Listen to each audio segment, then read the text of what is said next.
So like, I don't really have a set of Dhammas or a theme to talk about, but just kind of maybe just like a stream of consciousness, just that what happens when, how do you choose your direction, and how do you practice when things don't seem to be happening, or when things are stagnating, or when nothing exciting is happening in the meditation, and one is just sort of plodding through in the practice, and we follow the schedule, the daily schedule, each day, week after week, month after month, year after year, and then at a certain point, when we practice for years, and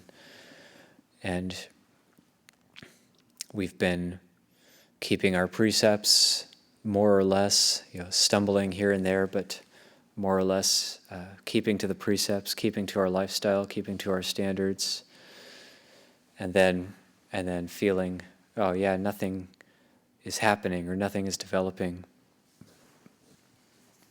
And I noticed this phenomenon, seeing a lot of Western monks having come and gone, ordained and disrobed, and wondering is there a theme? Why do people lose heart? Why do people feel like they can't keep going in the robes? And when there was one of the monks I was friends with, I had respect for. He was a little bit junior to me, and I had lived with him in Thailand, and he had ordained in England. And I was kind of surprised when I heard he was going to be leaving the robes. And the reason he gave was he just felt like he hadn't gotten anywhere. So he'd been a monk for 10, 11, 12 years. He just felt like he hadn't gotten anywhere. So I was kind of reflecting on that, how progress happens slowly and imperceptibly. And from my point of view, he had gotten somewhere, but from his own point of view, he felt like he hadn't gotten anywhere. And I remember saying something like that to Ajahn Prateep, who was a Thai monk who lived here with us for a couple of years. When I was a monk for first year, second year as a bhikkhu, Ajahn Prateep was here. It was his 11th and 12th vasas, I believe, when he was here with us. And I remember telling him something like that, like, oh, I feel like, I've been in Anagarika for a year, been a novice for a year, now I've been a bhikkhu 1 or 2 years, and feel like I haven't gotten anywhere, haven't made any progress. And he just said, well, you just take it 5 years at a time. After 5 years, if you compare that with what your mind was like when you first ordained, then you can disrobe. Or after 5 years, then check in again at 10 years and compare your mind with what it was like at 5 years, and so on. Do that every 5 years. And if your mind if you feel you're doing better after each 5-year period, then you can keep going. So the practice goes up and down, but in general it seems to, if we're keeping to the training, if we're keeping to the standards, then the progress does seem to happen if you compare it in those longer time periods. So I've made a practice of doing that, and yeah, sure enough, now I do feel like there has been some progress and some headway having been made, thinking in those terms of 5-year periods. But because the progress is slow and imperceptible, I can't really discern it day by day. So it's good to remember, and that's where a lot of it is like where faith comes in. The word saddha is the word that we translate as faith that the Buddha used. It's the first factor in the, what do we call the 5 faculties? Saddha, Virya, Sati, Samadhi, Panya. So that's Saddha being the first faculty, and then Virya being energy and effort, Sati, mindfulness, Samadhi, that's mental collectedness or mental unity, and then Panya, which is discernment, wisdom, discernment, seeing clearly. And so we have Saddha, which is not only a belief in the applicability of the practice, and not only is it a belief that the practice works, not only is it a belief that the practice of the Noble Eightfold Path leads to a lessening and an overcoming of suffering, but it's also, in other places, translated as courage, which means a courage to go into the unknown and to go into uncharted territory. There can be a tendency, like just a natural human tendency, to want to plan everything out and have everything be known. So looking for certainty. It's like the mind is always looking for certainty. So we have our calendars and our plans, and the mind is seeking certainty, seeking where am I going to be tomorrow? Where am I going to be next month, next week, next year? And that's no different for lay people and monks, samanas. As we do this practice, the worldly Dhammas, they just take a different form. The worldly Dhammas take on, and when we ordain, they take on all the conventions of the ordination. So instead of saying, I hope that 4 years, 5 years from now, I'll have my master's degree, I'll have my doctorate, then those words just change. I hope 4 years, 5 years from now, I'll be enlightened, I'll be a sotapanna, I'll be a anagami. So, but it's the exact same process playing itself out.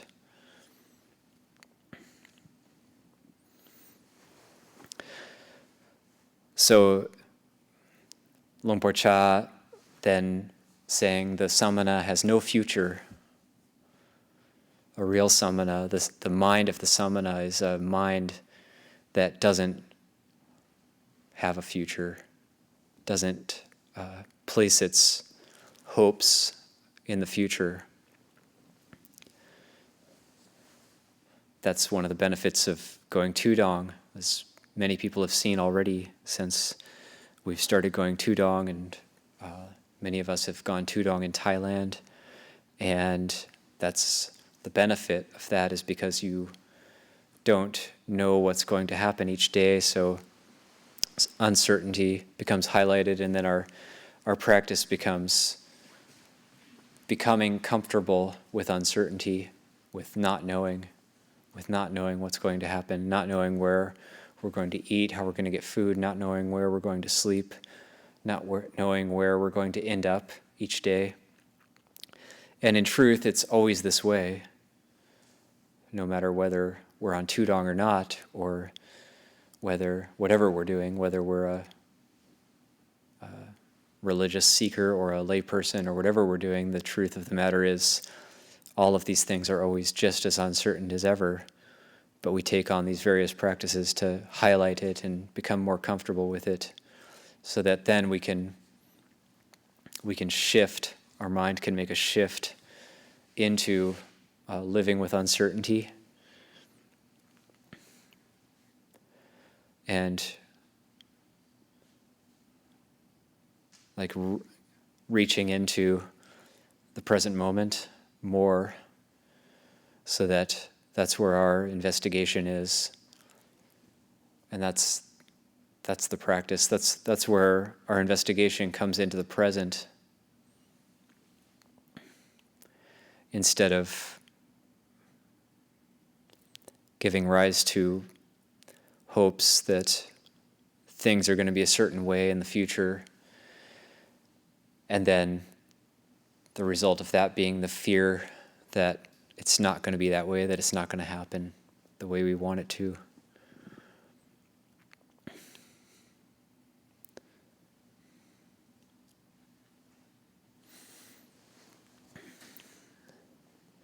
So being okay with uncertainty. Just that simple teaching, you can just say it over and over and over again, and it's always applicable because we almost never get it, that one teaching. Just being okay with uncertainty. And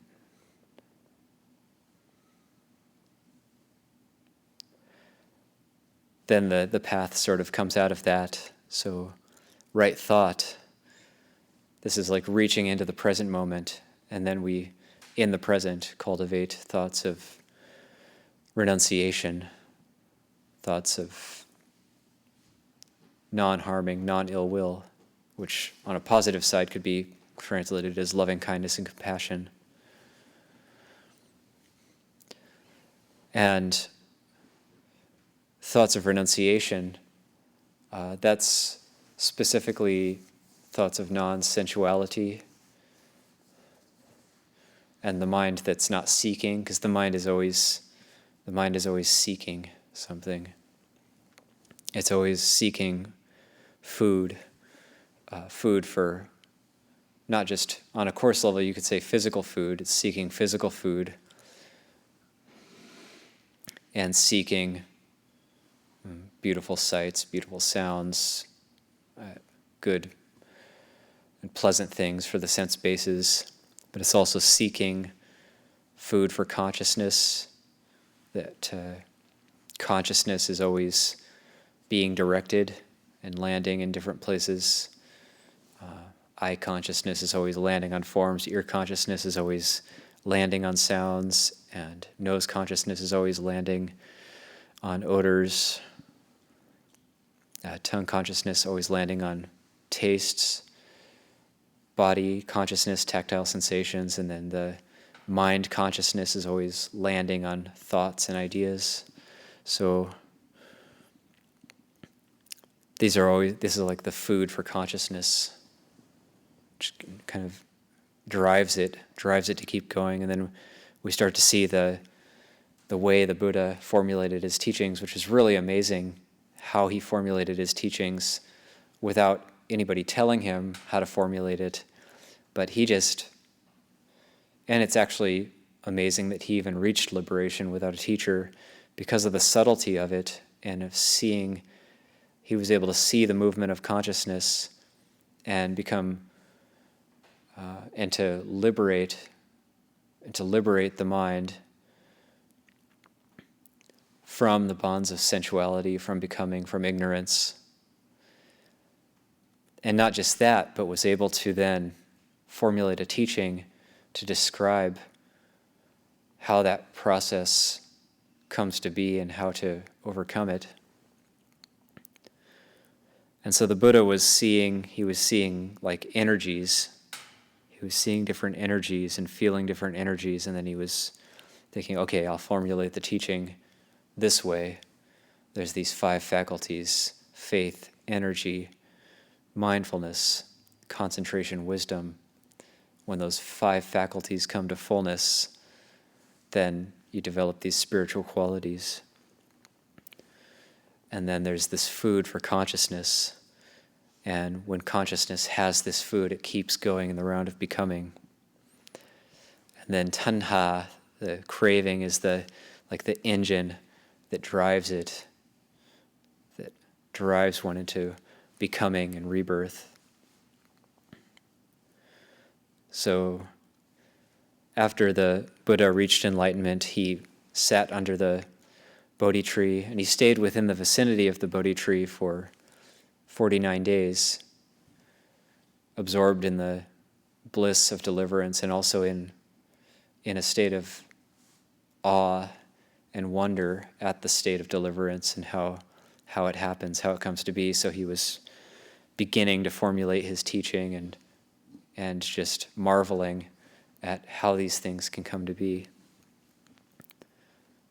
And also seeing that the difficulty of being tied up in these things, and how our mind is just tied up in knots, and how difficult it is to untangle the knots of craving and ignorance. And it's also amazing that people even wanted to follow the Buddha's teaching, because the Dhamma, what it's doing is it's asking us to go against craving and to see through ignorance. And the nature of craving is it doesn't want to leave. It doesn't want to go. Ignorance doesn't want to be seen. And so, but there's something inside of us that maybe intuitively knows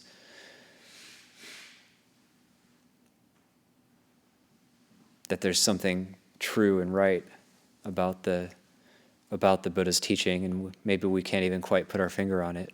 But that's saddha, that's faith. When our intuition knows, and then we're almost following like a scent of virtue in terms of being drawn to the teachings. And then as one takes up the practice of virtue, leading into mental unity, mental development, samadhi, and wisdom, and one takes on the cultivation of the Noble Eightfold Path and starts to reflect on the teachings and dive into the teachings, delve into the teachings, internalize the teachings, then that faith starts to grow and become more unshakable, and one sees, okay, this is starting to become confirmed faith and confidence, and then starting to develop a sense of purpose, a sense of fire in cultivating the path, the Dhamma teachings.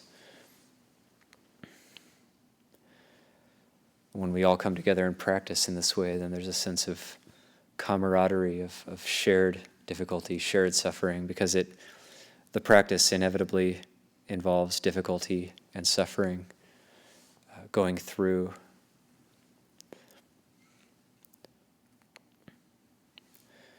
Like Luang Por Liam likes to say, like it's like when you see suffering, then you just have to go through it. You can't get around it, but you go into it and you go through it.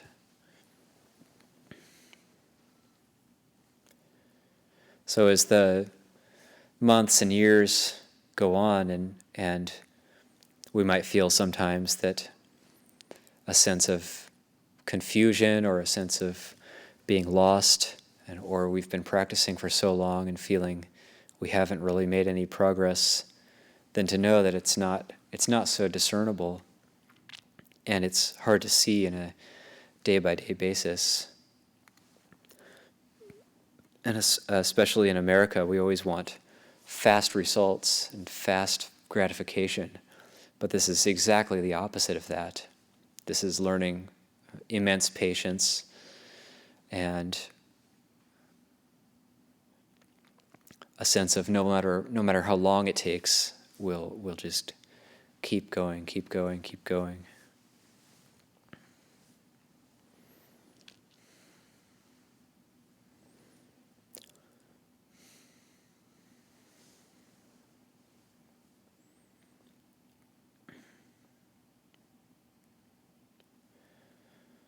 And on a certain level, it's very simple as well. Like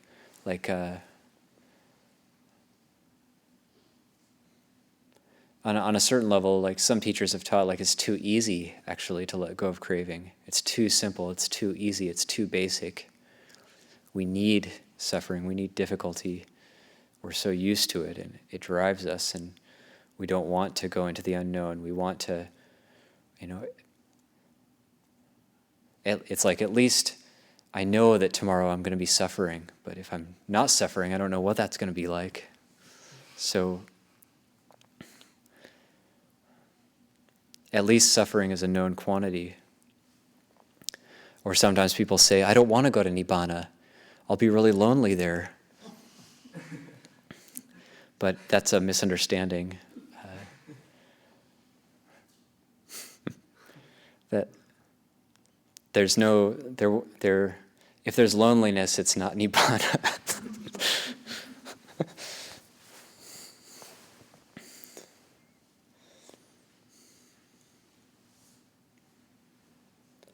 And so, saddha, virya, energy, not just a physical energy, not just working hard physically, but a mental, overcoming this mental lassitude, mental laziness, which keeps us in like a nebulous, fuzzy mental state all the time, and bringing up like a mental clarity and a focus, a mental focus on factors of the path, such as how to keep the precepts and reflecting on one's own conduct.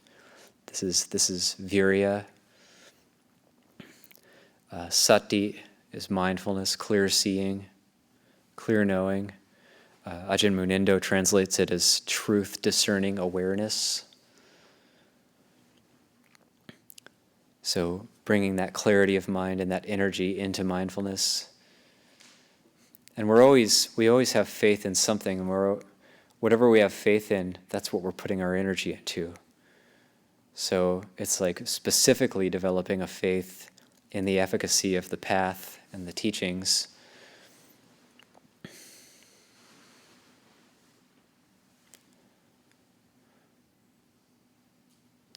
So, for example, if we put a lot of energy into doing something that perhaps breaks our precepts, or doing something that is inappropriate, there's part of us in the heart, we have faith that that's going to help us somehow, that it's going to benefit us somehow.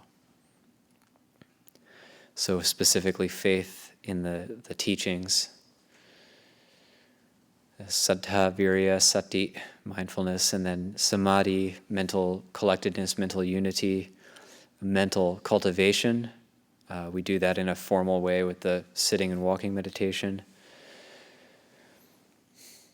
The samadhi, panya, like a discernment, starting to see, deconstruct the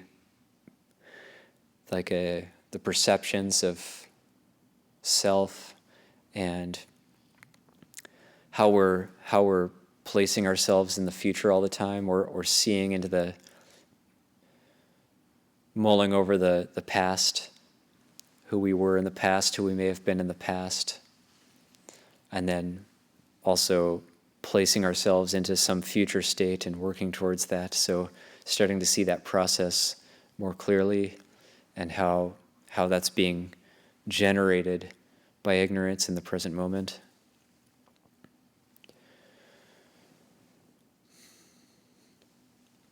So there's 5 faculties. And as we cultivate these things like faith and wisdom and discernment, mental cultivation, as we undertake these things, then using the practices the Buddha gave us, such as mindfulness of the body, and to cool the mind, gain insight into the unattractive nature of the body, and then cooling the mind down so that it actually has enough energy for the practice, that it can actually see more and more clearly. It's like taking boiling water and then just allowing it to cool. So the boiling water it's agitated, it's not clear, you can't see into it, and then letting it cool, letting it become still, and that takes time, then it has to cool down.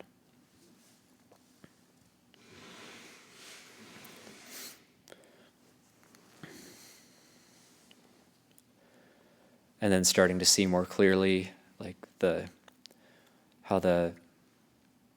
just like the body needs nutriment, just like the body needs food, the mind is always seeking some sort of food, something to chew on, something to feed on. And so starting to see that process more clearly. And the practice isn't about feeling good. or getting away from bad feelings and feeling good. And like Ruth Denison said, like near the time of her death, one of her final teachings, it's not about happiness. It's so much more than that. So if we're still just seeking a state of happiness and trying to overcome, trying to get away from the unpleasant and seek the pleasant, then our mind is still caught in that same process. So whether we're monks, lay people, whoever we are, the mind is still using whatever convention we're in. It's still in that same process. And so it's really about seeing clearly. And then when there's clear seeing, then the cooling down can start to take place. Very, very slow. Like another analogy the Buddha gave of the carpenter with the handle, the hammer handle. And so he has if you have a mallet with like a rubber handle on it, and underneath is wood, and the carpenter day after day, year after year is using his mallet and undertaking his trade. And each day he knows so much of the handle today has, a little bit maybe has worn away, but he doesn't know exactly how much. But when it wears away each day, tiny bit each day, it's impossible for him to say so much has worn away this day. But then eventually, after many years, it wears through and the wood becomes visible, and he knows, okay, on this day it wore through. And the Buddha really saying the practice is like that. One doesn't know how much progress one has made each day, but when it's worn through, then one knows it's worn through. So these are just some words of encouragement, just to keep going the practice, not to give up or to lose heart, and just some encouragement, wishing everybody well in their practice.